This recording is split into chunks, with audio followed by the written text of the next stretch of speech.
Hello साथीहरू, म चाहिँ के सोचेर बसिरहेको छु भन्दाखेरि आज चाहिँ मेरो केही स्पेसल सामान आउँदैछ सिन्धुलीबाट। अनि वेटिङ गर्दा गर्दै राति परिसक्यो। अनि यता बाबा पनि बाटो हेर्दै हुनुहुन्छ।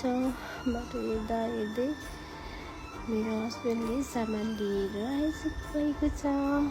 ल फाइनल्ली मेरो सामान चाहिँ लिची र आएको छ। थ्याङ्क यू सो मच बाबा मम्मी, यति धेरै माया गरेर मलाई लिची पठाइदिनु भएकोमा। अनि हजुर कसलाई लिची मनपर्छ? सायद लिची मन नपर्दा कमै हुनुहुन्छ होला। भन्दै म पनि यहाँ राखेर लिची र आँप देखाउँदैछु कति धेरै यता र उता गर्दै।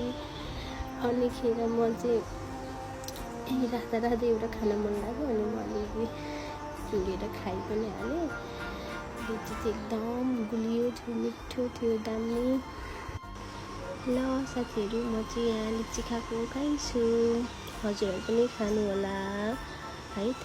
आज चाहिँ मैले फर्स्ट टाइम भोइस कभर गरेर भिडियो बनाएको छु। थ्याङ्क यू सो मच बाबा mummy, I miss you so much. Thank you for my watching video. Bye bye साथीहरू, हेभ अ गुड डे।